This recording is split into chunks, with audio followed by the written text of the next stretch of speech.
नमस्कार दोस्तों, मेरा नाम है रोहित तिवारी। शिवराध्याय एकेडमी में आप सभी का स्वागत है। सुबह पाली का जो इंडियन पॉलिटी एंड गवर्नेंस का पेपर हुआ था उसकी व्याख्या लेकर आप लोगों के सामने प्रस्तुत हुआ हूं। तो चलिए बिना देरी के हम लोग शुरू करते हैं।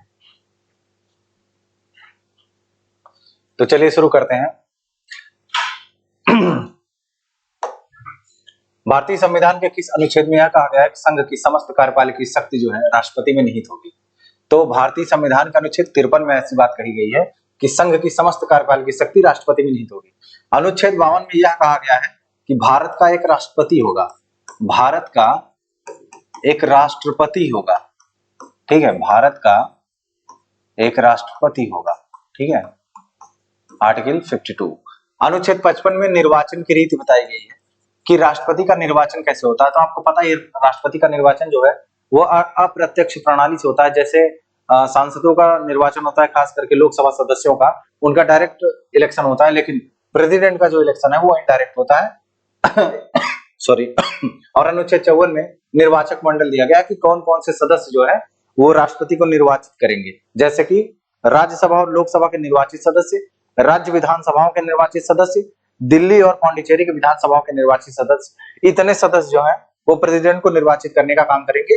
राज्य विधानसभाओं के, खास करके राज्य विधानमंडल का जो विधान परिषद है वहां के ना तो निर्वाचित सदस्य और ना ही मनोनीत सदस्य, कोई भी राष्ट्रपति के निर्वाचक मंडल का हिस्सा नहीं होगा।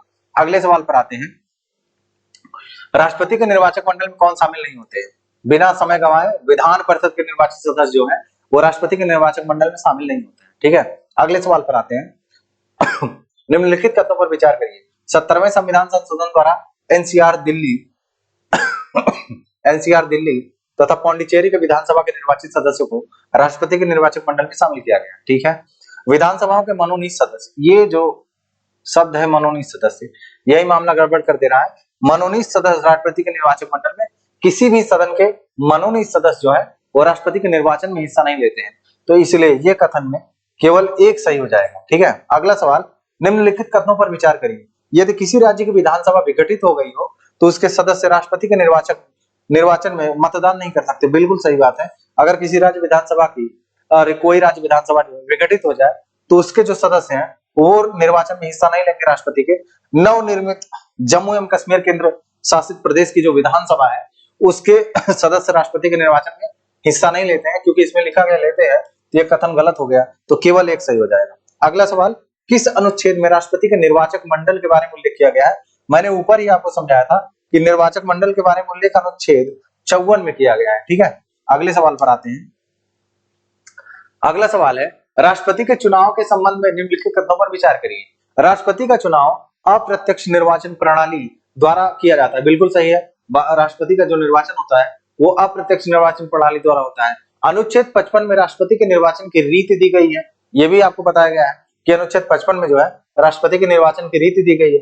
तीसरे कथन में दिया गया है, राष्ट्रपति तथा उपराष्ट्रपति निर्वाचन अधिनियम 1952 में राष्ट्रपति के निर्वाचन के संबंध में बातें दी गई है। बिल्कुल सही है। तो इसका जो है कथन हो जाएगा हालांकि इसका कथन तो एक भी सही है, दूसरा भी सही, तीसरा भी सही है, लेकिन विकल्प में 1, 2 और 3 दिया गया है। इसमें एक संख्या में लिखने के बजाय वाक्य में लिख दिया गया, तो 1, 2, 3 इसका विकल्प सी सही हो जाएगा। राष्ट्रपति के चुनाव के लिए एक विधायक के मत के मूल्य की बात की गई है कि एक जो विधायक का मत का मूल्य है वो कैसे निकाला जाता है। तो पहला विकल्प आप देख रहे होंगे, राज्य की कुल जनसंख्या उससे डिवाइड करेंगे राज्य विधानसभा के निर्वाचित कुल सदस्य, उनसे मल्टीप्लाई करेंगे 1/1000 का, उनसे मल्टीप्लाई होगा 1/1000 का। और यहाँ पर चूंकि 100 लिखा है तो ये कथन गलत हो गया, इसमें एक बढ़ा देते तो कथन सही हो जाता, ठीक है। राज्य की विधानसभा, ये भी गलत है, सारे कथन गलत हैं, इसलिए इनमें से कोई कथन सत्य नहीं है, ठीक है। अगले सवाल पर आते हैं। निम्नलिखित कथनों में से असत्य कथन पहचानिए। संविधान में यह प्रावधान है कि राष्ट्रपति के चुनाव में विभिन्न राज्यों का प्रतिनिधित्व जो है वो समान होना चाहिए। ऐसा संविधान में प्रावधान दिया गया है कि राज्यों का प्रतिनिधित्व जो है वो राष्ट्रपति के चुनाव में समान हो। क्यों? क्योंकि प्रेसिडेंट किसी एक स्टेट का नहीं होता, किसी एक प्रांत का नहीं होता। प्रेसिडेंट जो होता है वो पूरे देश का होता है, इसलिए हर जगह से उसको सही रिप्रेजेंटेशन मिलना चाहिए। इसीलिए एकल संक्रमणीय पद्धति की जो है प्रयोग किया गया है राष्ट्रपति के चुनाव के लिए, ठीक है। अगले सवाल पर आते हैं। अगला वाला कथन है, राष्ट्रपति का चुनाव आनुपातिक प्रतिनिधित्व के अनुसार एकल संक्रमणीय मत तथा गुप्त मतदान के द्वारा होता है। एक बात ध्यान रखिएगा, राष्ट्रपति का जो मतदान है वो गुप्त मतदान होता है, और जो राज्यसभा के सदस्यों का मतदान होता है पहले गुप्त मतदान होता है, बाद में इसको चेंज करके खुला मतदान कर दिया गया। और तीसरा है 2019 के 104वें संवैधानिक संशोधन अधिनियम ने लोकसभा के तथा राज्य विधानसभा में आंग्ल भारतीय सदस्यों के नामांकन को आगे नहीं बढ़ाया। बिल्कुल सही है। दरअसल यहाँ पर सत्य कथन बोलना चाहिए था, लेकिन यहाँ लिख दिया असत्य कथन, तो उपरोक्त सभी सही है। ठीक है, किस अनुच्छेद में कहा गया है, देखिएगा, किस अनुच्छेद में कहा गया है कि कोई व्यक्ति राष्ट्रपति पद पर पुनर्निर्वाचन के लिए योग्य है, मतलब री इलेक्शन हो सकता है कि नहीं प्रेसिडेंट का। भारत के संदर्भ में री इलेक्शन हो सकता है, आर्टिकल 57 बोलता है। अमेरिका के संदर्भ में वहां का राष्ट्रपति 2 बार से अधिक नहीं चुना जा सकता, इसलिए अमेरिका के संबंध में गलत हो जाएगा, लेकिन भारत के संबंध में बिल्कुल सही है। अगले सवाल पर आते हैं। भारत के किस एकमात्र राष्ट्रपति को 2 बार राष्ट्रपति पद के लिए चुना गया? तो भारत के एकमात्र ऐसे राष्ट्रपति डॉक्टर राजेंद्र प्रसाद जी हैं, जिनको 2 बार चुना गया, वो भी कंटिन्यूअसली। अब अगला सवाल देखते हैं, राष्ट्रपति चुनाव में किसी उम्मीदवार द्वारा कुल वैध मतों का कितना भाग प्राप्त ना करने पर उसकी जमानत की राशि जब्त हो जाती है? तो आप समझिएगा, अगर उम्मीदवार कुल वैध मतों का 1/6 हिस्सा ना पाए तो उसकी जमानत की राशि जो कि 15,000 रुपए होती है वो जब्त हो जाती है। ठीक है, और ये 15,000 रुपए जमा कहाँ होती है? ये 15,000 रुपए जमा होती है आरबीआई में, रिजर्व बैंक ऑफ इंडिया। ठीक है, अगले सवाल पर आते हैं। निम्नलिखित में से किन पदों को लाभ का पद नहीं माना गया है? देखिए, निम्नलिखित में से किन पदों को लाभ का पद नहीं माना गया है? तो राष्ट्रपति को नहीं माना गया है, उपराष्ट्रपति को नहीं माना गया है, राज्यपाल को नहीं माना गया है, तो उपरोक्त सभी को नहीं माना जाएगा। ऐसे समझ लीजिए, संघ के जो मंत्री होते हैं, संघ के मंत्री, राज्य के मंत्री, इन सभी पदों को भी लाभ का पद नहीं माना गया। ठीक है, अगले सवाल पर आते हैं। राष्ट्रपति के चुनाव के लिए नामांकन के लिए उम्मीदवार को कम से कम कितने प्रस्तावक और कितने अनुमोदक मिलने चाहिए?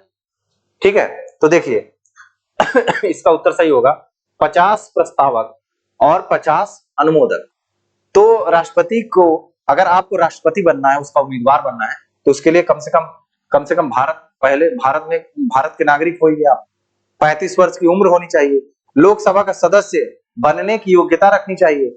दूसरी चीज, 50 प्रस्तावक और 50 अनुमोदक आपके पास होने चाहिए, 15,000 रुपए जमा करने के लिए होने चाहिए आरबीआई में। ठीक है, अगले सवाल, प्रत्येक राष्ट्रपति का उम्मीदवार कितने रुपए जमानत राशि कहां आरबीआई में जमा करेगा? कहां जमा करेगा और कितना जमा करेगा?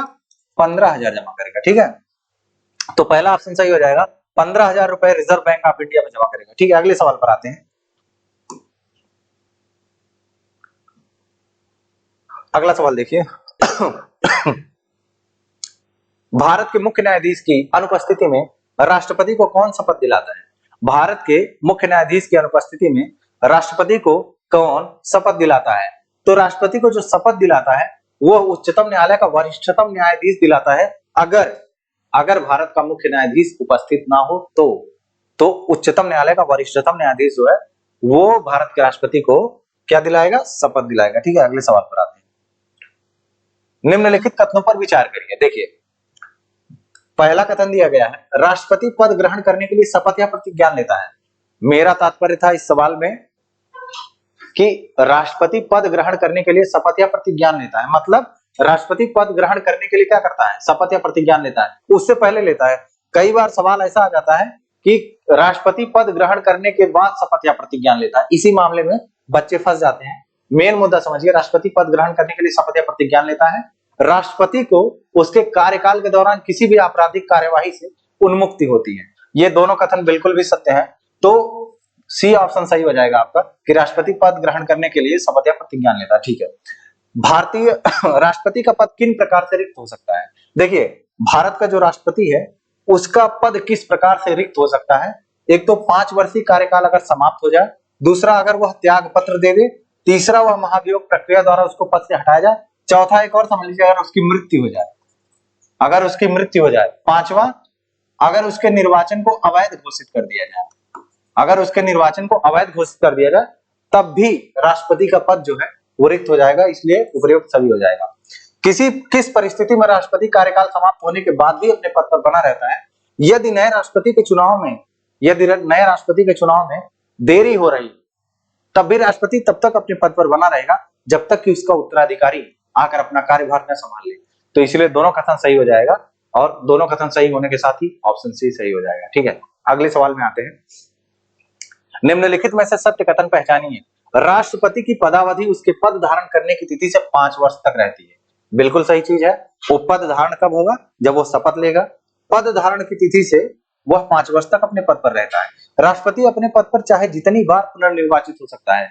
राष्ट्रपति चाहे जितनी बार इलेक्टेड हो सकता है। तीसरा, अमेरिका में भी एक व्यक्ति चाहे जितनी बार निर्वाचित हो सकता है। मैंने थोड़ी देर पहले अभी आपको बताया था कि अमेरिका में जो व्यक्ति है वो राष्ट्रपति पद के लिए मैक्सिमम 2 बार निर्वाचित हो सकता है, उससे ज्यादा नहीं हो सकता। इसलिए कथन 1 और 2 सही होगा। तो इसमें डी वाला सही हो जाएगा, ए और बी सत्य है। ठीक है, अगले सवाल पर आते हैं। यदि राष्ट्रपति का पद उसके त्याग पत्र देने के कारण रिक्त हो तो उसका स्थान कौन ग्रहण करता है? देखिए सिंपल सी बात है, अगर राष्ट्रपति का पद खाली हो तो उसको ग्रहण करेगा वर्तमान उपराष्ट्रपति अनुच्छेद आर्टिकल 65 के तहत। अनुच्छेद 65 के द्वारा अगर किसी प्रकार से पद रिक्त हुई हो राष्ट्रपति की तो उसको भरेगा कौन? वर्तमान उपराष्ट्रपति। अच्छा, अगर उपराष्ट्रपति का भी पद खाली हो जाए तब क्या करेंगे? तो chief justice of India, Bharat का मुख्य न्यायाधीश जो है वह उस पद को संभालेगा। अगला सवाल देखिए। निम्नलिखित कथनों पर विचार करिए। अब तक केवल डॉक्टर जाकिर हुसैन एवं फखरुद्दीन अली अहमद का अपने कार्यकाल के दौरान निधन हुआ है। डॉक्टर जाकिर हुसैन की मृत्यु के पश्चात तत्कालीन उपराष्ट्रपति वीवी गिरी ने बतौर राष्ट्रपति काम किया। बिल्कुल सही बात है। डॉक्टर जाकिर हुसैन और फखरुद्दीन अली अहमद जी का अपने कार्यकाल के दौरान निधन हो गया था, तो उनके स्थान पर वीवी गिरी साहब आए थे। तो थोड़े टाइम बाद वीवी गिरी जी भी, चूंकि उनको राष्ट्रपति पद का चुनाव लड़ना था, तो उन्होंने अपना पद खाली कर दिया उपराष्ट्रपति का, और इसके बाद उपराष्ट्रपति पद पर उस समय भारत के मुख्य न्यायाधीश एम हिदायतुल्लाह जी थे, उन्होंने इस पद को ग्रहण किया। ठीक है, तो इस वजह से दोनों कथन सही हो जाएगा। अगला सवाल है, राष्ट्रपति पर महाभियोग के संबंध में निम्नलिखित कथनों पर विचार करिए। राष्ट्रपति पर संविधान का उल्लंघन करने पर महाभियोग चलाकर उसे पद से हटाया जा सकता है। बिल्कुल सही बात है। अगर राष्ट्रपति संविधान का उल्लंघन करेगा, संविधान का अतिक्रमण करेगा, तो उसके ऊपर अनुच्छेद 61 के तहत महाभियोग की प्रक्रिया चलाई जाएगी। संविधान से संविधान के उल्लंघन का वाक्य परिभाषित किया गया है? नहीं, संविधान में संविधान के उल्लंघन शब्द को परिभाषित नहीं किया गया है। ठीक है, और किसी भी सदन में अगर महाभियोग की प्रक्रिया स्टार्ट होगी तो कम से कम 1/4 मेंबर्स जो है उनका हस्ताक्षर होना चाहिए। ठीक है, आगे आते हैं और दोनों कथन सही हो जाएंगे। सॉरी, केवल एक सही होगा, क्योंकि संविधान में संविधान के उल्लंघन वाक्यों को परिभाषित नहीं किया गया। ठीक है, अब आगे देखते हैं। राष्ट्रपति पर महाभियोग प्रक्रिया किस सदन में शुरू होती है? तो राष्ट्रपति पर महाभियोग प्रक्रिया किसी भी सदन में स्टार्ट हो सकती है। हाँ, उपराष्ट्रपति पर अगर उसको हटाने की प्रक्रिया स्टार्ट होगी उपराष्ट्रपति को, तो वो प्रक्रिया सिर्फ राज्यसभा में स्टार्ट हो सकती है, लेकिन राष्ट्रपति को हटाने की प्रक्रिया किसी भी सदन में स्टार्ट हो सकती है। ठीक है, तो ये ऑप्शन सी हो जाएगा कि किसी भी सदन में स्टार्ट हो सकती है। राष्ट्रपति पर महाभियोग के संबंध में निम्नलिखित कथनों पर विचार करिए। इन आरोपों पर सदन के 1/4 सदस्यों, जिस सदन ने आरोप लगाए हैं, के हस्ताक्षर होने चाहिए। मतलब जिस सदन ने राष्ट्रपति पर संविधान का अतिक्रमण का आरोप लगाया है, सबसे पहले तो उस सदन के 1/4 सदस्यों के हस्ताक्षर चाहिए। फिर उस सदन से उपस्थित और मतदान देने वालों को 2/3 बहुमत से अगर वो प्रस्ताव पारित हो गया तो फिर चले जाएगा अगले वाले सदन में। फिर अगला वाला सदन एक जांच समिति का गठन करेगा, और अगर वह जांच समिति, जिसमें सुप्रीम कोर्ट का न्यायाधीश भी शामिल होता है, अगर वह जांच समिति राष्ट्रपति के ऊपर लगाए गए आरोपों को सही पाती है, उसके बाद दूसरा वाला सदन उपस्थित और मतदान देने वालों को 2/3 बहुमत के साथ उसको प्रस्ताव पारित करेगा, और ठीक उसी टाइम पर राष्ट्रपति अपना पद छोड़ देगा। ठीक है, तो अगले वाले सवाल पर आते हैं। राष्ट्रपति पर महाभियोग के संबंध में निम्नलिखित कथनों पर विचार करिए। तो एक कथन सही हो गया, और पहले सदन में महाभियोग का प्रस्ताव 2/3 बहुमत से पारित होने के पश्चात दूसरे सदन में जाता है। दोनों कथन सही हो गया। ठीक है, चलिए अगले वाले स्लाइड पर आते हैं। अगला वाला स्लाइड, राष्ट्रपति पर महाभियोग प्रक्रिया में कौन कौन भाग लेते हैं? देखिए, ये हमने बहुत पहले ही आपको बता दिया है कि राष्ट्रपति पर महाभियोग की जो प्रक्रिया होती है वो संसद के दोनों सदनों में चालू होती है। तो इसमें निर्वाचित और मनोनीत दोनों सदस्य होते हैं। इसमें ये नहीं होता कि सिर्फ संसद के निर्वाचित सदस्य ही भाग लेते हैं, ऐसा कुछ नहीं है। संसद संसद के दोनों सदनों के सदस्य भाग लेते हैं, उसमें निर्वाचित और मनोनीत में कोई गणना नहीं है, सभी सदस्य भाग लेते हैं। ठीक है, अगला सवाल। हाँ, एक बात और ध्यान रखिएगा, राज्य विधानसभाओं के सदस्य जो हैं वो राष्ट्रपति के महाभियोग प्रक्रिया में हिस्सा नहीं लेते, चाहे वो दिल्ली हो चाहे वो पांडिचेरी हो। ठीक है, अगले सवाल पर आते हैं। अभी तक भारत के कितने राष्ट्रपतियों पर महाभियोग का प्रस्ताव चलाया गया है? देखिए, प्रस्ताव लाया नहीं गया, किसी के ऊपर नहीं लाया गया, आज तक ऐसा नहीं हुआ, तो ऑप्शन डी आपका सही हो जाएगा। निम्नलिखित में से किसकी नियुक्ति राष्ट्रपति द्वारा की जाती है? देखिए, राष्ट्रपति द्वारा नियुक्ति की जाती है भारत के महानियंत्रक व महालेखा परीक्षक। ठीक है, ठीक है। संघ लोक सेवा आयोग के सदस्य और अध्यक्षों की नियुक्ति अनुच्छेद 316 के तहत की जाती है। उपरोक्त सभी ठीक है, उपरोक्त सभी आ गया, और यहां पर 324। तो इसके अलावा भी समझ लीजिए और किसकी किसकी नियुक्ति राष्ट्रपति जो है करता है, इसको भी समझ लीजिए। जैसे आपने इतना तो देख लिया, ये भी समझ लीजिए, महान्यायवादी की भी नियुक्ति जो है राष्ट्रपति करता है। मंत्री, प्रधानमंत्री, इनकी भी नियुक्ति राष्ट्रपति करता है। जनजाति आयोग,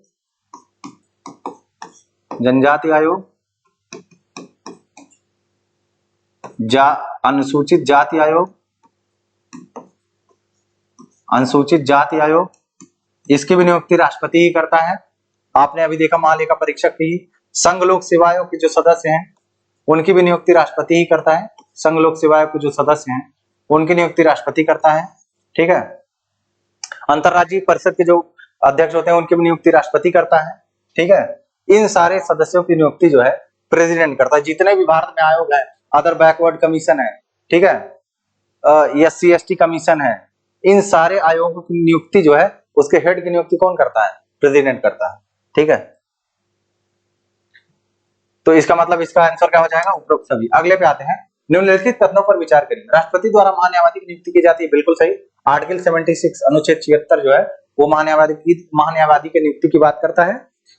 राष्ट्रपति वित्त आयोग के अध्यक्ष तथा सदस्यों आदि की नियुक्ति करता है, बिल्कुल सही है।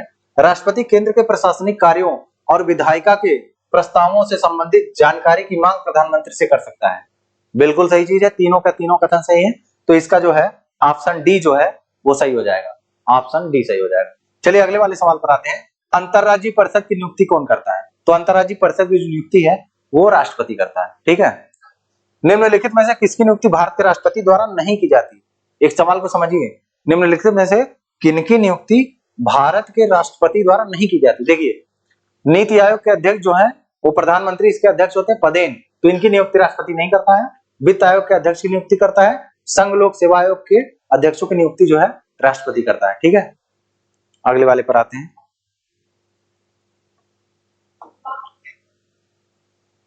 क्वेश्चन नंबर 32 पर आते हैं।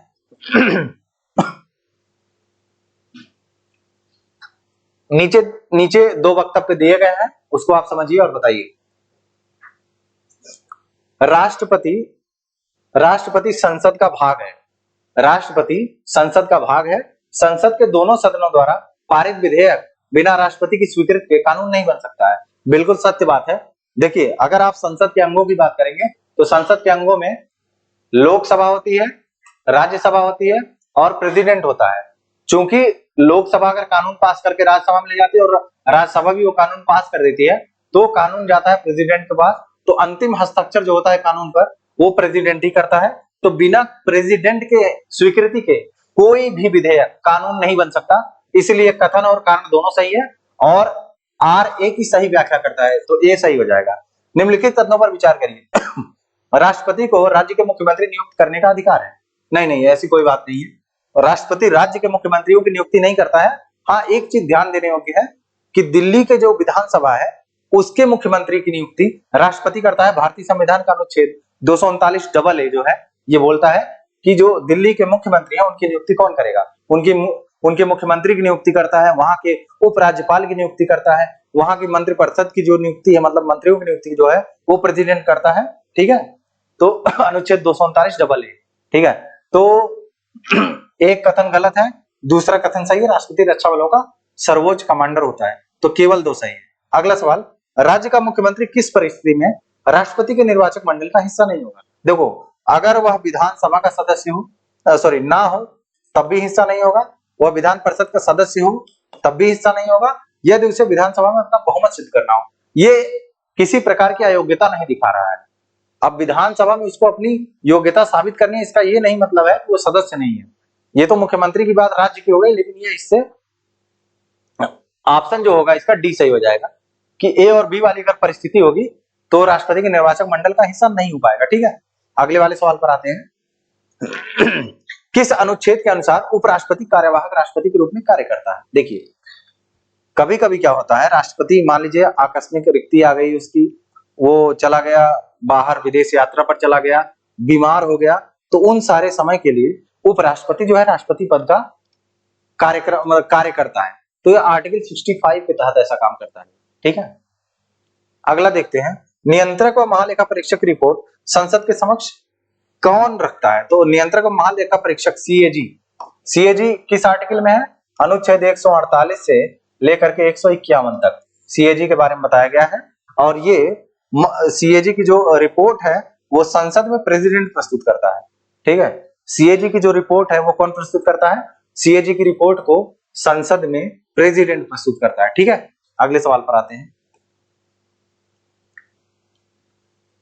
अगला सवाल देखिएगा, राष्ट्रपति के संबंध में निम्नलिखित कथनों पर विचार करिए। इसमें क्या बोल रहा है? वह उच्चतम न्यायालय के मुख्य न्यायाधीश की नियुक्ति करता है। बिल्कुल सत्य बात है, वह उच्चतम न्यायालय के मुख्य न्यायाधीश की नियुक्ति करता है। वह किसी अपराध के लिए, दोष सिद्ध किसी व्यक्ति के लिए दंडादेश को निलंबित, माफ या परिवर्तित कर सकता है। ये प्रेसिडेंट की पावर होती है। अनुच्छेद 72 क्षमादान की शक्तियां हैं, अनुच्छेद 72 में क्षमादान की शक्तियां हैं। उस शक्तियों का प्रयोग करते हुए राष्ट्रपति चाहे तो किसी अपराधी को, किसी दंड पाए हुए व्यक्ति को पूर्ण रूप से माफ कर सकता है, पूर्ण रूप से माफ कर सकता है। ठीक है, और वह उच्चतम न्यायालय के मुख्य न्यायाधीश की नियुक्ति भी करता है। तो दोनों कथन सही हो जाएगा। ठीक है, अगला, राष्ट्रपति तथा उपराष्ट्रपति के चुनाव में यदि कोई विवाद है तो उसको कहां सुलझाया जाएगा? राष्ट्रपति और उपराष्ट्रपति से संबंधित अगर कोई विवाद है तो इसको कहां सुलझाएंगे? उसको सुलझाएंगे हम सर्वोच्च न्यायालय में, भारत के सर्वोच्च न्यायालय में। लोकसभा और राज्यसभा की संयुक्त बैठक किसके द्वारा आहूत की जाती है? देखिए, ध्यान रखिएगा, इस सवाल में थोड़ा सा ये है, लोकसभा और राज्यसभा की संयुक्त बैठक किसके द्वारा आहूत की जाती है, बुलाई जाती है? यहाँ आहूत की बात हो रही है, यहाँ अध्यक्षता की बात नहीं हो रही। अगर ये होता कि लोकसभा और राज्यसभा की संयुक्त बैठक की अध्यक्षता किसके द्वारा की जाती है, तब तो हो जाता लोकसभा का अध्यक्ष। परंतु इसमें यह बोला जा रहा है कि लोकसभा और राज्यसभा की संयुक्त बैठक किसके द्वारा आहूत की जाती है? तो राष्ट्रपति के द्वारा आहूत की जाती है। और राष्ट्रपति बुलाता है अनुच्छेद 108, आर्टिकल 108 के तहत जो है संयुक्त बैठक का प्रावधान है। ठीक है, और अनुच्छेद 118 के तहत इसकी अध्यक्षता लोकसभा अध्यक्ष करता है। ठीक है, अगले सवाल पर आते हैं, निम्न में से कौन किसी भौगोलिक क्षेत्र को, कौन भौगोलिक क्षेत्र मतलब भारत के किसी भौगोलिक क्षेत्र को अनुसूचित क्षेत्र घोषित कर सकता है? तो भारत में ऐसा कोई अधिकार केवल प्रेसिडेंट के पास है। तो प्रेसिडेंट जो है वो किसी भौगोलिक क्षेत्र को अनुसूचित क्षेत्र जो है घोषित कर सकता है। ठीक है, तो इसमें ऑप्शन दो ऑप्शन दे दिया है राष्ट्रपति का, जो आपका मन हो उसको लगा दीजिए। ठीक है, अगले सवाल पर आते हैं, निम्नलिखित में से किस वीटो को विधायिका द्वारा उच्च बहुमत से निरस्त कर सकते हैं? यहाँ विशेषता वीटो लिख दिया है, परंतु इनको लिखना चाहिए था विशेषित वीटो। ठीक है, लिख दिए हैं विशेषता वीटो, इसको लिखना चाहिए था विशेषित वीटो। तो विशेषित वीटो जो है उसको उच्च बहुमत के द्वारा, विशेषित वीटो जो है उसको उच्च बहुमत के द्वारा निरस्त कर सकते हैं। ठीक है, निरस्त कर सकते हैं। अगला सवाल, भारत के राष्ट्रपति के पास, देखिए अगला सवाल क्या है, भारत के राष्ट्रपति के पास कौन कौन से वीटो पावर हैं? तो इसमें एक तो आत्यंतिक वीटो है, दूसरा पॉकेट वीटो है, तीसरा निलंबनकारी वीटो है। तीनों के तीनों वीटो जो है भारत के राष्ट्रपति के पास उपलब्ध होते हैं। तो उपयुक्त सभी जो है सही हो जाएगा। ठीक है, अब पॉकेट वीटो के संदर्भ में जरा एक कथन पढ़िए। पॉकेट वीटो के संबंध में निम्नलिखित कथनों पर विचार करिए। भारतीय राष्ट्रपति इस वीटो संदर्भ में अमेरिकी राष्ट्रपति से ज्यादा शक्तिशाली है। अच्छा, किस संबंध में बात हो रही है? ये कह रहा है कि जो भारत का राष्ट्रपति उसके पास जो वीटो पावर है वो अमेरिकी राष्ट्रपति के पास जो वीटो पावर है उससे ज्यादा ताकतवर है। कैसे? क्योंकि जब भारतीय राष्ट्रपति वीटो पावर लगाता है, वीटो पावर का यूज करता है, तो उसमें कोई टाइम लिमिट नहीं होती कि हाँ इतने दिनों के अंदर आपको वापस करना होगा। परंतु जब अमेरिकी राष्ट्रपति वीटो पावर लगाता है तो उसके पास केवल 10 दिनों का वक्त होता है। 10 दिनों की टाइम लिमिट होती है। तो इस तुलनात्मक आधार पर हम बोल सकते हैं कि भारत का राष्ट्रपति वीटो पावर के मतलब पॉकेट वीटो के संदर्भ में अमेरिकी राष्ट्रपति से ज्यादा पावरफुल है। और इसमें कथन जो है 1 और 2 दोनों सत्य हो गया।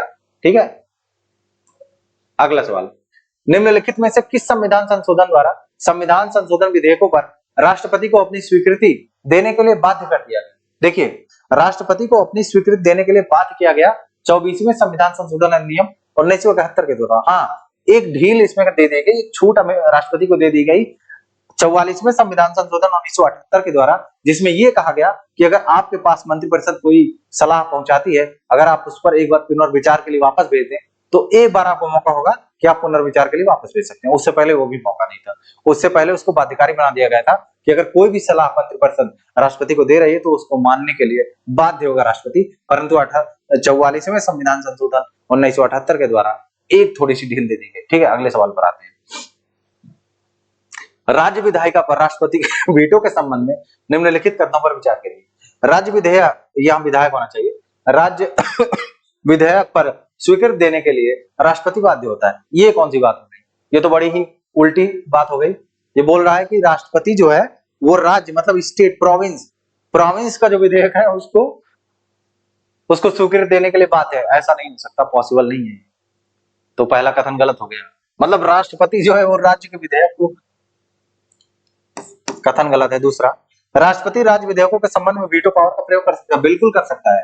जब वह संघीय सरकार के खिलाफ कर सकता है तो प्रांतीय सरकार उसके लिए क्या है? कुछ नहीं है। तो केवल 2 सही है। अगला सवाल, अध्यादेश के संबंध में निम्नलिखित कथनों पर विचार करिए। अध्यादेश सिर्फ उन्हीं मामलों में जारी किया जा सकता है जिन पर संसद कानून नहीं बना सकती। ये कैसी उल्टी पुल्टी बात लिखी है भाई? कह रहा है कि जिन पर संसद कानून नहीं बना सकती, राष्ट्रपति उस पर अध्यादेश बना सकता है। ये तो पॉसिबल ही नहीं है। अध्यादेश इसलिए जारी किया जाता है जब संसद अपने सत्र में ना हो और किसी अविलंबनीय मौके पर अविलंबनीय महत्व के काम को किया जाना बाकी, तो अध्यादेश के द्वारा उसको करते हैं। ठीक है, तो ये तो कथन बिल्कुल गलत है। राष्ट्रपति राज्य विधेयकों राष्ट्रपति की अध्यादेश जारी करने की शक्ति संसद की समानांतर शक्ति, अरे बाप रे, संसद की समानांतर शक्ति, संसद समानांतर शक्ति का मतलब क्या होता है कि जो जिस पावर से संसद अपना कानून बनाएगी उसी पावर से राष्ट्रपति भी बना सकता है। नहीं, ऐसा नहीं हो सकता।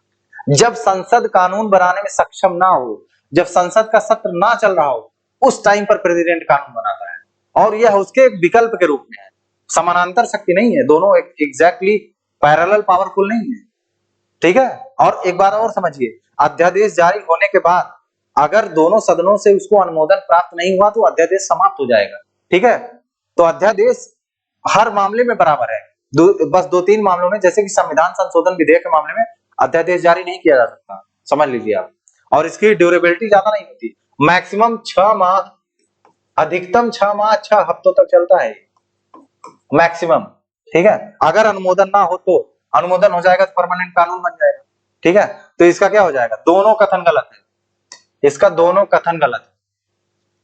अगला सवाल देखते हैं, राष्ट्रपति अध्यादेश कब जारी कर सकता है, उसी पर हम लोग बात कर रहे थे। तो सारे विकल्पों को छोड़िए, सारे विकल्प गलत है। डी वाले पर आइए, जब संसद के किसी एक सदन का सत्र ना चल रहा हो तथा किसी अविलंबनीय मामले पर कानून बनाना आवश्यक हो, उस समय अध्यादेश जारी किया जाता है।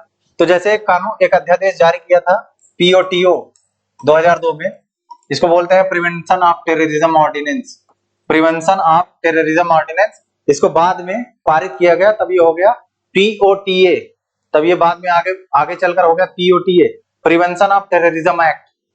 मतलब राष्ट्रपति ने जारी किया तो ऑर्डिनेंस हुआ, और जब दोनों सदनों के द्वारा उसको अनुमोदित कर दिया गया तो वो पीओटीए हो गया। ठीक है, अगले सवाल पर आइए, राष्ट्रपति संविधान के किस अनुच्छेद के तहत अध्यादेश जारी करता है? तो राष्ट्रपति अनुच्छेद 123 के तहत अध्यादेश जारी करता है। 111 में तो उसका वीटो पावर है। ठीक है, और अनुच्छेद 200 और 201 जो है वो राज्यपाल के वीटो से संबंधित है। ठीक है, अगले पर आते हैं, अगले वाले पर आते हैं। यहाँ पे भारत के किस राष्ट्रपति ने सर्वाधिक लंबी अवधि तक कार्य किया? तो भारत के राष्ट्रपति एकमात्र ऐसे थे डॉक्टर राजेंद्र प्रसाद जी, जिन्होंने सर्वाधिक लंबी अवधि तक कार्य किया। निम्नलिखित कथनों पर विचार करिए। राष्ट्रपति पद के लिए अब तक 16 चुनाव संपन्न हुए हैं। डॉक्टर जाकिर हुसैन ने राष्ट्रपति के रूप में सबसे कम अवधि तक कार्य किया। दोनों कथन सत्य हैं। अगले सवाल पर आते हैं। राष्ट्रपति को क्षमादान शक्तियों के संदर्भ में लघुकरण से क्या संबंध है? पहले लघुकरण संबंध समझ लीजिए, उसके बाद विकल्प का जवाब आपको अपने आप मिल जाएगा। लघुकरण का मतलब होता है यदि किसी को सजा दी गई हो मृत्यु दंड की, मान लीजिए किसी को सजा मिल गई मृत्यु दंड की और प्रेसिडेंट ने उस पर लगा दिया लघुकरण, वो हो जाएगा चेंज, उसका नेचर चेंज हो जाएगा आजीवन कारावास। मतलब कि सजा के नेचर को भी बदल दिया गया और अवधि भी कम कर दी गई। ये होता है लघुकरण। ठीक है। परिहार में क्या होता है? परिहार में सजा का नेचर नहीं बदलता, सजा की अवधि कम कर दी जाती है। लघुकरण और परिहार में बेसिक अंतर यही है कि लघुकरण में तो नेचर बदल गया और अवधि भी कम हो गई, और परिहार में सजा की अवधि कम हो जाती, नेचर सेम रहता है। ठीक है। कार्यवाहक राष्ट्रपतियों को मिलाकर अब तक कुल 18 व्यक्तियों ने राष्ट्रपति का पद ग्रहण किया है। राष्ट्रपति को क्षमादान शक्ति, लघुकरण क्या है? परिवर्तन करके उसको कम कर दे, मतलब 53 का सी वाला उत्तर सही होगा। अगला सवाल, अध्यादेश समाप्त हो जाएगा यदि संसद के दोनों सदनों द्वारा इसका अनुमोदन न किया जाए। बिल्कुल सही है। संसद की पुनः बैठक के 6 सप्ताह के भीतर दोनों सदनों द्वारा इसका अनुमोदन न किया जाए। बिल्कुल सही है। राष्ट्रपति उसे किसी भी समय वापस ले ले। बिल्कुल सही है। तो उपरोक्त सभी सही हो जाएगा। निम्नलिखित कथनों में से कौन से राष्ट्रपति जो लोकसभा के अध्यक्ष भी थे? नीलम संजीव रेड्डी जो थे लोकसभा के अध्यक्ष भी थे। इसमें से किन राष्ट्रपतियों को राष्ट्रपति बनने से पहले ही भारत रत्न का सम्मान मिल चुका है? सभी को मिल चुका है। एपीजे अब्दुल कलाम जी को मिला है, डॉक्टर सर्वपल्ली राधाकृष्णन जी को मिला है, डॉक्टर जाकिर हुसैन जी को मिला है, सबको मिल रहा है। विकल्प सभी सही है। किस अनुच्छेद के तहत भारत के राष्ट्रपति उच्चतम न्यायालय से परामर्श लेते हैं? अनुच्छेद 143।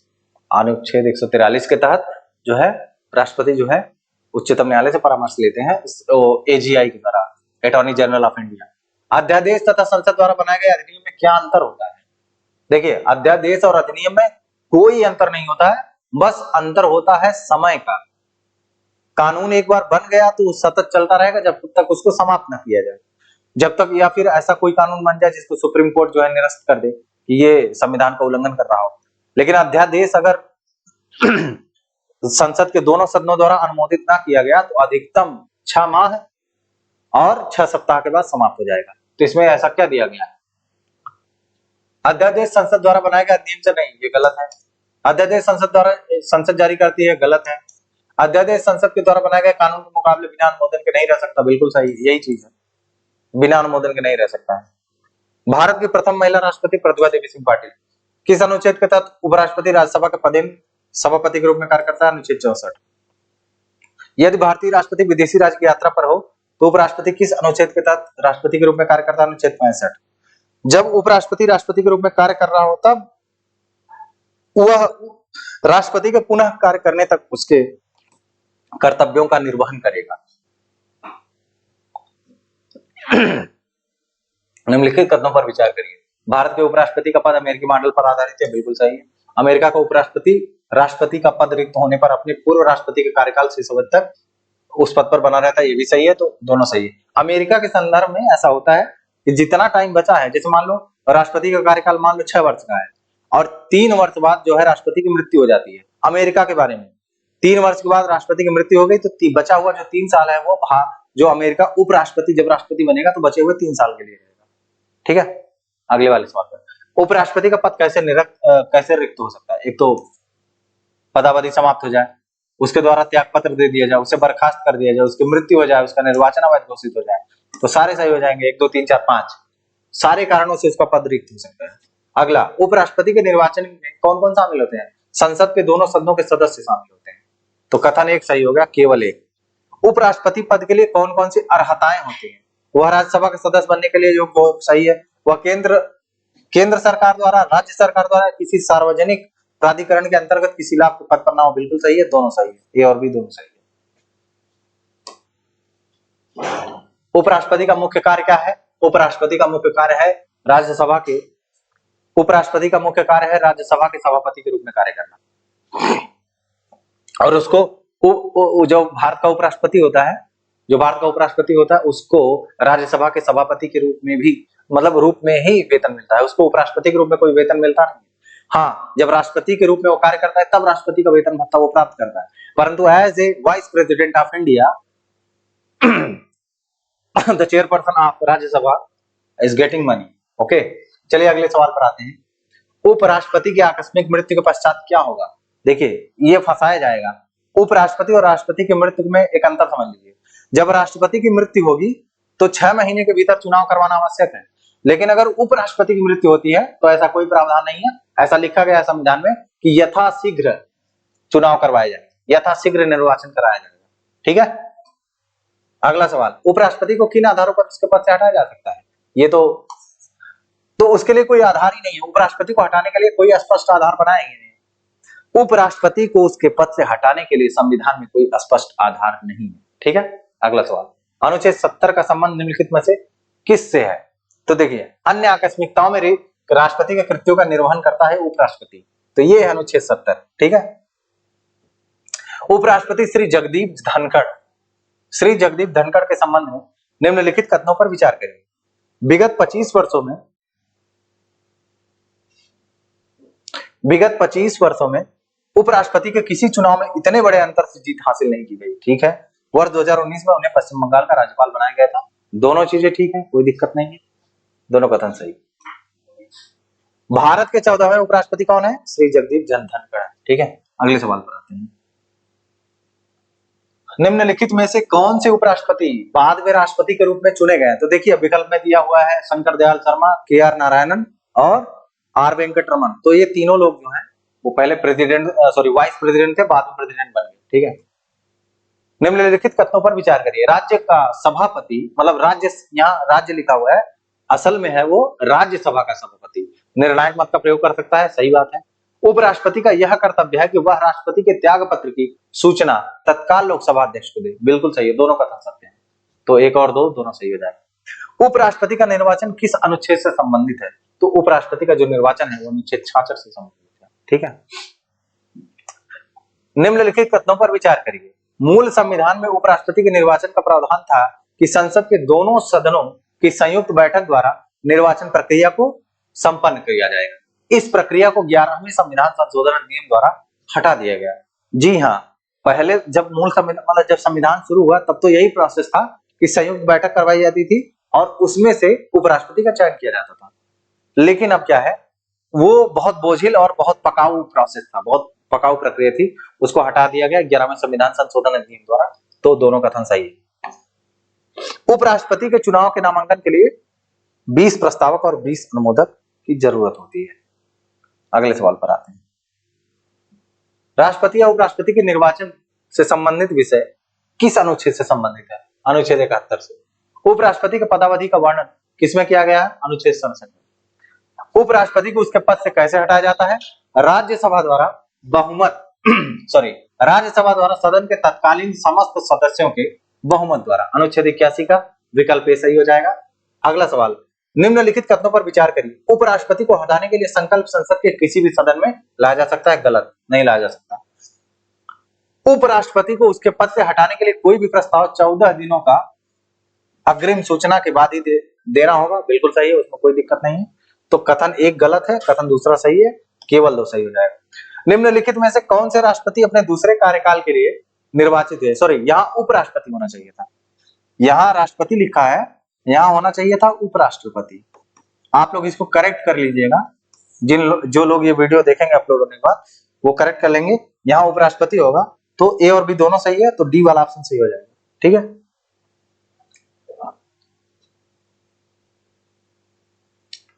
देखिए सवाल पढ़ लेते हैं। सवाल निकल गया पीछे की तरफ। 4 युग्म दिए हैं, जिनमें से सही युग्म बताइए जिसके दोनों महानुभाव उपराष्ट्रपति बनने से पूर्व भारत के राजदूत अथवा उच्चायुक्त पद पर रहे हैं। यह आपको बताना है कि कौन इसमें से उपराष्ट्रपति बनने से पहले भारत के राजदूत या उच्चायुक्त रहे हैं भारत की तरफ से। देखिए, तो ऑप्शन दिया है डॉक्टर एस राधाकृष्णन और जीएस पाठक, तो ऑप्शन बी सही है, डॉक्टर सर्वपल्ली राधाकृष्णन और वीवी गिरी। भारत के राष्ट्रपति अपना त्याग पत्र किसको संबोधित करके देते हैं? अरे सीधी सी बात है, भारत का जो राष्ट्रपति होगा भारत के उपराष्ट्रपति को देगा। निम्नलिखित कथनों पर विचार करें। राष्ट्रपति केवल नाम मात्र का कार्यकारी है, सही है। वास्तविक कार्यकारी शक्तियां प्रधानमंत्री में निहित होती हैं, बिल्कुल सही है। सी 1 एवं 2 दोनों सही है। निम्नलिखित कथनों पर विचार करिए। संविधान में प्रधानमंत्री के निर्वाचन और नियुक्ति के लिए कोई विशेष प्रावधान नहीं, बिल्कुल सही है। अनुच्छेद, अरे नियुक्त प्रधानमंत्री का क्या निर्वाचन होगा, उसको तो राष्ट्रपति नियुक्त करता है। अरे चुनाव तो होता है संसद सदस्यों का ना, लोकसभा के सदस्यों का प्रत्यक्ष निर्वाचन होता है प्रादेशिक निर्वाचन प्रणाली के द्वारा। प्रधानमंत्री को तो राष्ट्रपति नियुक्त करता है, प्रधानमंत्री को भी राष्ट्रपति नियुक्त करता है, मंत्रिपरिषद के जो मंत्री हैं उनको भी राष्ट्रपति नियुक्त करता है प्रधानमंत्री की सिफारिश पर, ठीक है। अनुच्छेद 75 कहता है कि राष्ट्रपति प्रधानमंत्री की नियुक्ति करेगा, दोनों सही है। भारत का प्रधानमंत्री संसद के किस सदन का सदस्य होता है? देखो इस मामले में दो चीजें समझ लो, जो भारत का प्रधानमंत्री है यह निश्चित नहीं है कि वह किस सदन का सदस्य होगा, किसी भी सदन से होता है। अरे वो तो 6 महीने तक कुछ ना रहे, किसी सदन का सदस्य ना रहे, तब भी प्रधानमंत्री बन सकता है। लेकिन ब्रिटेन का जो प्रधानमंत्री है वह निम्न सदन का ही सदस्य होना चाहिए। भारत के कुछ प्रधानमंत्री ऐसे हुए हैं जो राज्यसभा के सदस्य रहे, जैसे मनमोहन सिंह, इंदिरा गांधी, एच डी देवगौड़ा, ये कुछ ऐसे प्रधानमंत्री रहे हैं जो राज्यसभा के सदस्य थे, लोकसभा के सदस्य नहीं थे, ठीक है। भारत का प्रधानमंत्री संसद के किस सदन का सदस्य हो सकता है? किसी भी सदन का हो सकता है। यदि राष्ट्रपति किसी गठबंधन के नेता को प्रधानमंत्री नियुक्त करता है तो वह प्रधानमंत्री को कितने टाइम देता है, कितना समय देता है? तुम्हारे पास कितना समय है कि तुम साबित कर दोगे कि हाँ तुम बहुमत में हो लोकसभा में? 1 महीने का समय देता है, 1 month, duration of 1 month, with in the duration of 1 month आपको प्रूव करना होगा कि आपके पास ताकत है, ठीक है। अगला सवाल, निम्नलिखित कथनों पर विचार करिए। ऐसा व्यक्ति जो किसी सदन का सदस्य नहीं है 6 माह के लिए उसे प्रधानमंत्री चुना जा सकता है। अभी जस्ट 1 मिनट पहले मैंने यही तो बताया कि अगर आप किसी सदन के सदस्य भी ना रहे तभी आप प्रधानमंत्री बन सकते हैं। इंदिरा गांधी तथा मनमोहन सिंह अपने प्रधानमंत्री तो काल में राज्यसभा के सदस्य थे, बिल्कुल सही है, ये भी मैंने अभी मेंशन किया, तो दोनों कथन सही हो गए। प्रधानमंत्री के संबंध में निम्नलिखित, 1 मिनट थोड़ा पानी पी लें।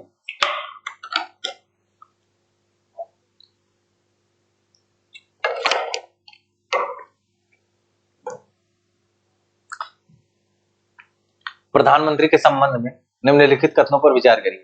प्रधानमंत्री का कार्यकाल निश्चित नहीं होता, बिल्कुल सही है, प्रधानमंत्री का कोई कार्यकाल निश्चित नहीं होता। प्रधानमंत्री राष्ट्रपति के प्रसाद पर्यंत अपने पद पर बना रहता है, एकदम सही बात है। प्रधानमंत्री राष्ट्रपति के ही प्रसाद पर्यंत अपने पद पर बना रहता है, बस उसमें एक गणित होता है, अभी बता दूंगा उसको।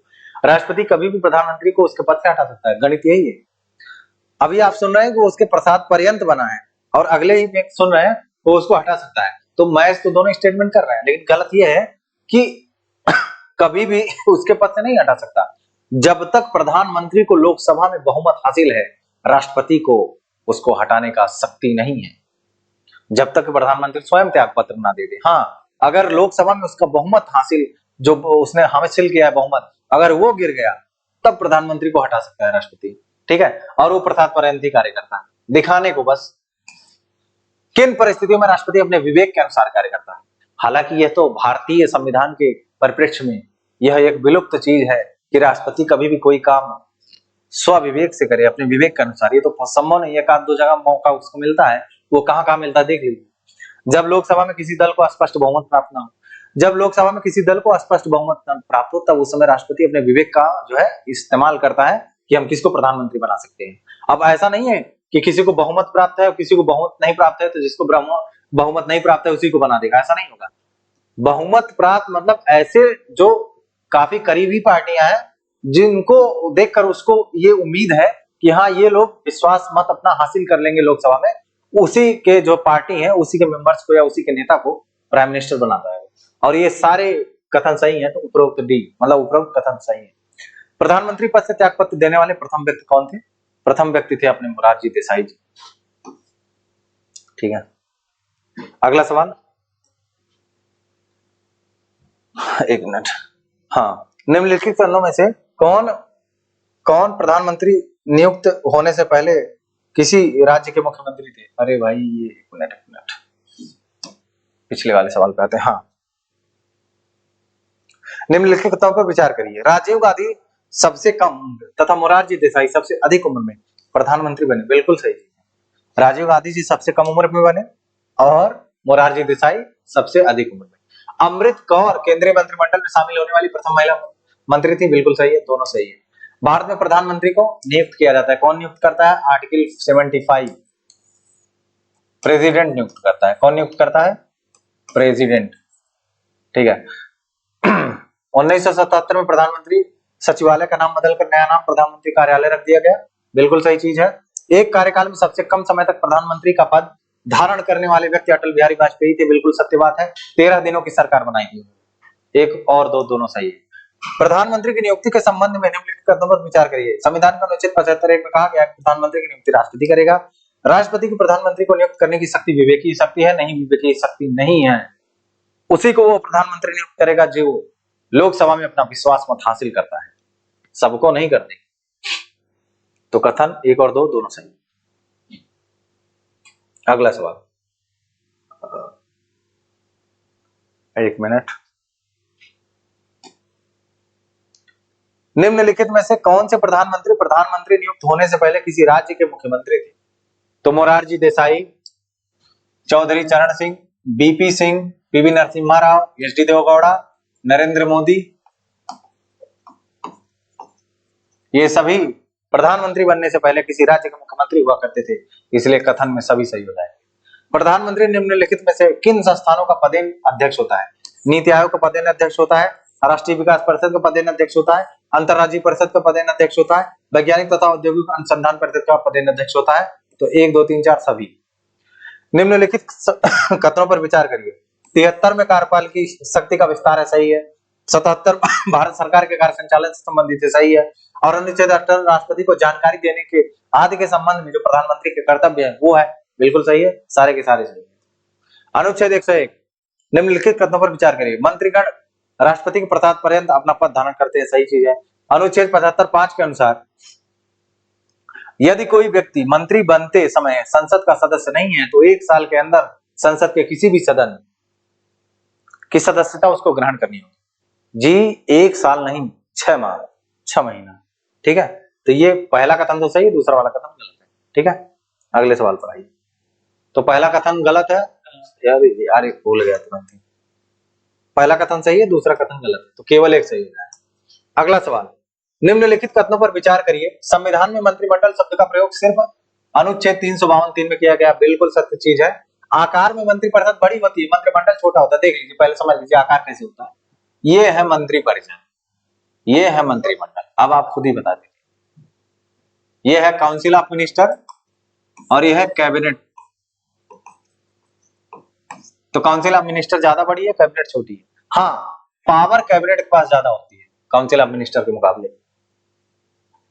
सरकार को जरूरत पड़ती है काउंसिल ऑफ मिनिस्टर की लोकसभा में, क्योंकि उन्हीं की संख्या से हो जाते हैं। अगला सवाल, अगला कथन है आकार में मंत्रिपरिषद बड़ी होती है और मंत्रिमंडल छोटा होता है, सही है। ठीक है, तो दोनों कथन सही हो जाए। मंत्रिपरिषद के संबंध में निम्नलिखित कथनों पर विचार करिए। मंत्रिपरिषद के संबंध में निम्नलिखित कथनों पर विचार करिए। क्या बोल रहा है? मंत्रिपरिषद का कोई निश्चित कार्यकाल नहीं होता, सही चीज है। प्रधानमंत्री की सिफारिश पर राष्ट्रपति मंत्री को उसके पद से हटा सकता है, सही बात है, दोनों सही है।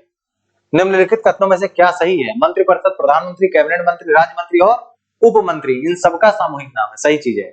मंत्रिमंडल केवल कैबिनेट मंत्रियों का समूह है। सभी कैबिनेट मंत्री मंत्रिपरिषद के सदस्य होते हैं, किंतु मंत्रिपरिषद के सभी सदस्य कैबिनेट के सदस्य नहीं होते, ये भी सही है। तो जब तीनों सही है तो तीनों उपरोक्त सभी सही हो जाएगा। ठीक है, उपरोक्त सभी। अगला, किस संविधान संशोधन द्वारा मंत्रियों की संख्या को 15% तक रोक दिया गया? लोकसभा की संख्या पे। तो 91वां संविधान संशोधन नियम 2003 के द्वारा ऐसा किया गया। ठीक है, 82 मेंबर्स अधिकतम लोग हो सकते हैं। अगला देखते हैं क्वेश्चन। यही देखिए, क्वेश्चन आ गया तुरंत ही। क्या आया क्वेश्चन? केंद्रीय मंत्रिपरिषद में अधिकतम कितने सदस्य हो सकते हैं? 82 सदस्य हो सकते हैं। मंत्रिपरिषद के सदस्य व्यक्तिगत रूप से राष्ट्रपति के प्रति उत्तरदायी होते हैं। यदि कोई मंत्री मंत्रिपरिषद के निर्णय से असहमत है तो मंत्री को त्यागपत्र देना ही पड़ेगा। भाई, जिस पार्टी के हो उसी के पार्टी के मत से कैसे असहमत हो सकते हो? अगर असहमत हो जाओगे तो 10वीं अनुसूची के अनुसार दल बदल अधिनियम के द्वारा आपको आपके मंत्री पद से त्याग पत्र देना पड़ेगा। सॉरी, इसमें दल बदल नहीं है, मंत्री को त्याग पत्र देना पड़ेगा। मजाक कर रहा था, सॉरी। ठीक है, अगले पे आते हैं। किस अनुच्छेद के सदन में मंत्रियों का अधिकार का वर्णन किया गया है? तो मंत्रियों का जो अधिकार है वो अनुच्छेद 88 में है। और विशेषाधिकार जो है वो संसद सदस्यों का जो विशेषाधिकार है, संसद और उसके सदस्यों का जो विशेषाधिकार है वो आपको मिल जाएगा अनुच्छेद 105 में। सदन में मंत्रियों के कौन कौन से अधिकार होते हैं? बोलने का अधिकार। अरे भाई, बोलने का अधिकार देखते नहीं आप? सदन में जाके देखते नहीं है किस तरीके से बोलते हैं? तो बोलने का अधिकार तो है। और संयुक्त बैठक में भाग लेने का भी अधिकार है। आप चाहे किसी भी सदन के सदस्य हो, आप संयुक्त बैठक में भाग ले सकते हैं। ठीक है, तो दोनों ए और बी। मंत्रियों को पद और गोपनीयता की शपथ दिलवाते हैं अपने प्रेसिडेंट महोदय। प्रेसिडेंट महोदय जो है वो मंत्रियों को शपथ और गोपनीयता की जो है सॉरी पद और गोपनीयता की शपथ दिलाते हैं। मंत्रियों के वेतन और भत्ते को निर्धारित करती है संसद, पार्लियामेंट। ठीक है, अगला सवाल देखते हैं। भारत सरकार द्वारा कार्यवाहियों के संचालन के संदर्भ में निम्नलिखित कथनों पर विचार करें। भारत सरकार की समस्त कार्यपालक कार्यवाहियां राष्ट्रपति के नाम से की जाएंगी। बिल्कुल सत्य है, उसी के नाम पर की जाती हैं। जैसे किसी घर में बूढ़े बुजुर्ग होते हैं, उन्हीं के नाम पर जो है निमंत्रण पत्र छपता है। ये अलग बात है कि उनको बगल में कुर्सी पर बैठा दिया जाता है, उनका कोई योगदान नहीं होता। राष्ट्रपति भारत सरकार की कार्यवाहियों को और सुगम बनाने के लिए, साथ ही मंत्रियों के बीच कार्यों का आवंटन करने के लिए संबंध में नियम बनाए, दोनों सही है। यदि प्रधानमंत्री राज्यसभा का सदस्य हो तो क्या करेगा? वो यही करेगा, राज्यसभा में मतदान कर देगा, और क्या करेगा इससे ज्यादा। लोकसभा कार्यवाही में भाग ले सकता है, बिल्कुल सही है। संयुक्त अधिवेशन में हिस्सा ले सकता है, बिल्कुल सही है। तो उपरोक्त सभी सही हो जाएगा। ठीक है, उपरोक्त सभी सही हो जाएगा। मंत्री पद ग्रहण करने से पूर्व राष्ट्रपति मंत्रियों को क्या शपथ दिलाता है? उपरोक्त सभी, कि मैं भारत के संविधान में सच्ची श्रद्धा रखूंगा और निष्ठा रखूंगा, भारत की अखंडता और संप्रभुता को अक्षुण्ण रखूंगा, अपने कर्तव्यों का श्रद्धापूर्वक और शुद्ध अंतःकरण से निर्वहन करूंगा। निम्नलिखित कथनों पर विचार करिए। संविधान में उप प्रधानमंत्री पद का कोई प्रावधान नहीं है, बिल्कुल सही है। उप प्रधानमंत्री मंत्री के रूप में शपथ लेता है। एक बार एक देवीलाल नाम के व्यक्ति, महानुभाव, देवीलाल नाम के महानुभाव ने उप प्रधानमंत्री की शपथ ली तो बवाल हो गया। तो सुप्रीम कोर्ट ने कहा कि अगर देवीलाल जी उप प्रधानमंत्री हैं तो शपथ लेंगे एज ए मेंबर। इससे प्रधानमंत्री की शक्ति पर कोई असर नहीं पड़ने वाला। ठीक है उपरोक्त सभी सही, और इसमें एक और दो दोनों सही। अगला देखते हैं। भारत के महान्यायवादी के संदर्भ में निम्नलिखित कथनों पर विचार करिए। महान्यायवादी भारत सरकार का सर्वोच्च विधिक अधिकारी होता है, वो भारत सरकार को विधिक मामलों पर सलाह देता है, बिल्कुल सही है। महान्यायवादी की क्या योग्यताएं होती हैं? वो सर्वोच्च न्यायालय का न्यायाधीश बनने की योग्यता रखता हो, और प्रेसिडेंट के मतानुसार वो न्यायिक मामलों का जानकार व्यक्ति हो, सही है। राष्ट्रपति महान्यायवादी को कौन से कार्य सौंपता है? भारत सरकार से संबंधित मामलों को लेकर उच्चतम न्यायालय भारत सरकार की ओर से पेश होना। संविधान के अनुच्छेद 143 के तहत राष्ट्रपति के द्वारा उच्चतम न्यायालय में भारत सरकार द्वारा प्रतिनिधित्व करना, बिल्कुल सही है। सरकार से संबंधित किसी मामले में उच्च न्यायालय में सुनवाई का अधिकार, सही है। तो उपरोक्त सभी सही हो जाएगा। महान्यायवादी पर निम्नलिखित में से कौन सी सीमाएं लगाई गई? तीनों सीमाएं ध्यान से पढ़ लीजिए, सारी सीमाएं लगाई गई। भारत सरकार का मुख्य कानूनी अधिकारी के रूप में महान्यायवादी के क्या कर्तव्य हैं? यहाँ देखिए, बात कर्तव्य की गई है। तो भारत सरकार की विधि संबंधी ऐसे विषयों पर सलाह देते हैं जो राष्ट्रपति द्वारा सौंपे गए हो, बिल्कुल सही, यही कर्तव्य है। अगला क्या है? वह भारत सरकार के खिलाफ कोई सलाह या विश्लेषण नहीं कर सकता। बात तो ये बिल्कुल सही है, परंतु ये कर्तव्य नहीं है, ये उसकी सीमा है। क्या है? ये उसकी सीमा है। तो क्वेश्चन केवल, विकल्प केवल एक सही हो जाएगा। ठीक है, ये उसकी सीमा है। महान्यायवादी का कार्यकाल तब समाप्त हो जाता है जब उसे नियुक्त करने वाली सरकार त्याग पत्र दे दे। यहीं यहाँ पर फंस जाएंगे, यहीं अपन आके फंस जाएंगे। यहाँ लिखा हुआ है महान्यायवादी का कार्यकाल तब समाप्त हो जाता है जब उसे नियुक्त करने वाली सरकार जो है त्याग पत्र दे दे। ऐसी परंपरा रही है कि जब उसको नियुक्त करने वाली सरकार त्याग पत्र दे देती है तो महान्यायवादी भी त्याग पत्र दे देता है। इसका मतलब ये नहीं है कि महान्यायवादी का कार्यकाल तब समाप्त हो जाएगा जब उसे नियुक्त करने वाली सरकार त्याग, उसका मर्जी है, अगर वो देना चाहे तो देगा, नहीं देगा। महान्यायवादी को संविधान द्वारा निर्धारित पारिश्रमिक मिलता है, यहाँ भी मामला गड़बड़ है। महान्यायवादी को प्रेसिडेंट निर्धारित करता है दोनों कथन गलत है। संविधान के अनुच्छेद 143 के तहत राष्ट्रपति द्वारा उच्चतम न्यायालय में कौन सा भारत सरकार का प्रतिनिधित्व करेगा? महान्यायवादी करेगा। निम्नलिखित कथनों पर विचार करिए। अनुच्छेद 76 के तहत महाधिवक्ता अपर महाधिवक्ता का उल्लेख नहीं है। सरकारी स्तर पर विधिक मामलों को देखने के लिए केंद्रीय कैबिनेट में पृथक विधि मंत्री होता है। नहीं है, बिल्कुल सही है, ये भी सही है। तो एक हम दो दोनों। महान्यायवादी अपना त्याग पत्र किसे सौंपता है? महान्यायवादी अपना जो त्याग पत्र है वो राष्ट्रपति को सौंपता है। महान्यायवादी अपना त्याग पत्र राष्ट्रपति को सौंपता है। महान्यायवादी को किस प्रक्रिया द्वारा उसके पद से हटाया जाता है? महान्यायवादी को हटाने के लिए कोई प्रक्रिया नहीं, कोई मूल व्यवस्था नहीं है। ठीक है,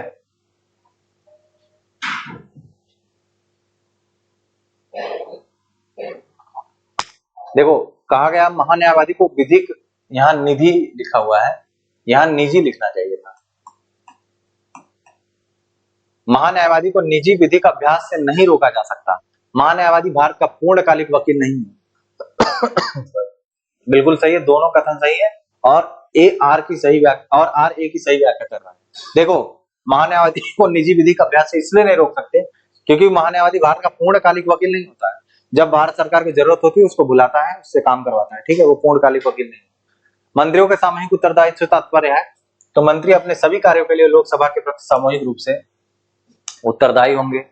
मंत्री एक दल की तरह कार्य करेंगे और समान रूप से उत्तरदायी होंगे। मंत्रिमंडल के निर्णय सभी केंद्रीय मंत्रियों के लिए बाध्यकारी है। उपरोक्त त्रुटि सही है।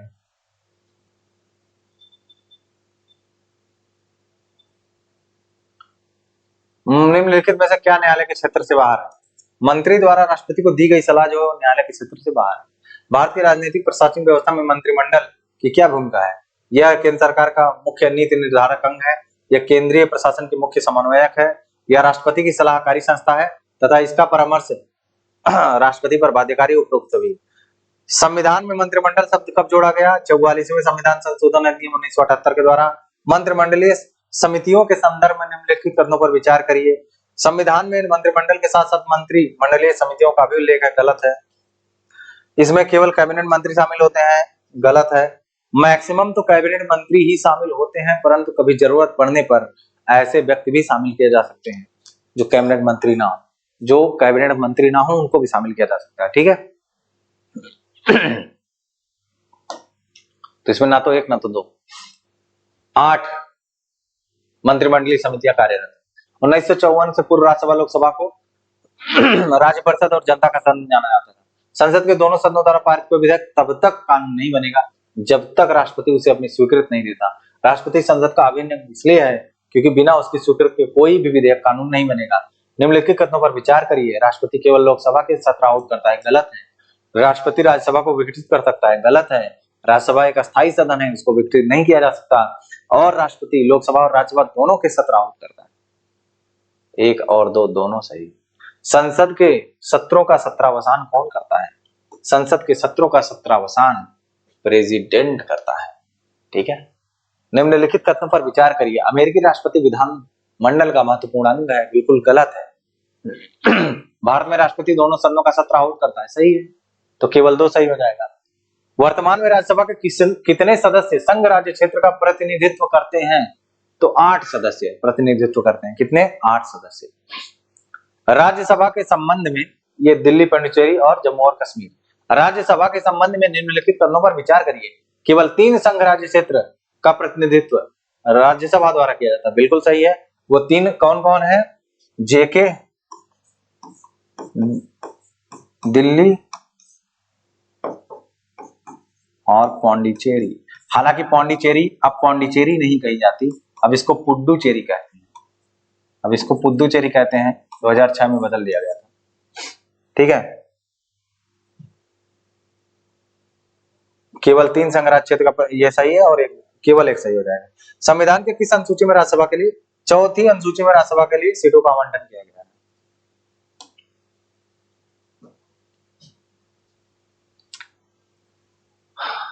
अंडमान निकोबार द्वीप समूह जो है वो राज्यसभा में अपना प्रतिनिधित्व नहीं करता है। अंडमान निकोबार द्वीप समूह राज्यसभा में अपना प्रतिनिधित्व नहीं करता है। ठीक है, निम्नलिखित कथनों पर विचार करिए। राज्यसभा में राज्यों के प्रतिनिधित्व का निर्वाचन, राज्यसभा में राज्यों के प्रतिनिधित्व का निर्वाचन विधानसभा के सभी सदस्य करते हैं।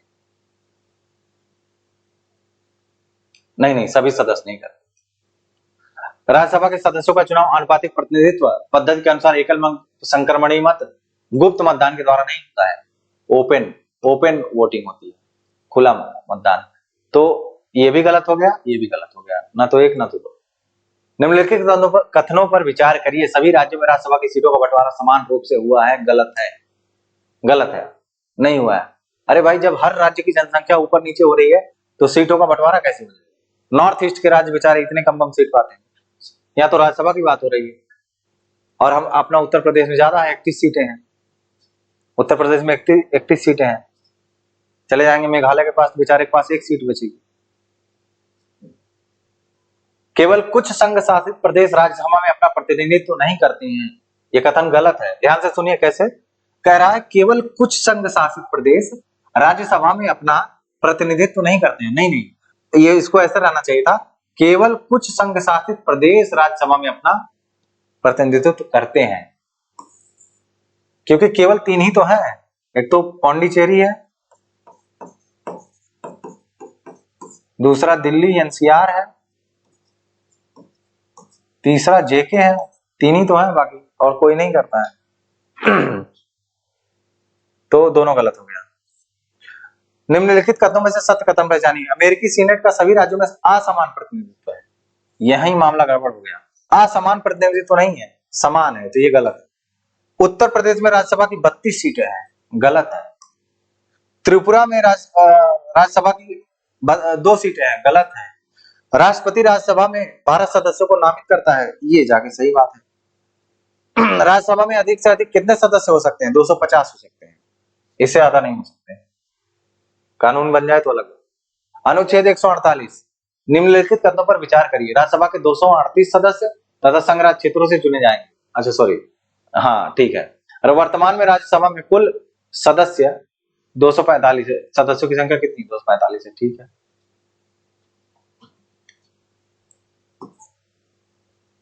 ये हो गया आपका मामला। अब एमपी लैड योजना के संबंध में सत्य कथन चुनिए। सारे कथन सत्य हैं। और एमपी लैड जो योजना है उसकी शुरुआत किसने की थी? पीवी नरसिम्हा राव ने। तो उम्मीद है आपको ये एक्सप्लेनेशन पसंद आया होगा। हमने 150 प्रश्नों की जो श्रृंखला है उसको समाप्त कर लिया। बहुत बहुत शुक्रिया आप लोगों का जुड़ने के लिए हमारे साथ। शिवराध्याय एकेडमी। आपको गुड नाइट, शुभ रात्रि।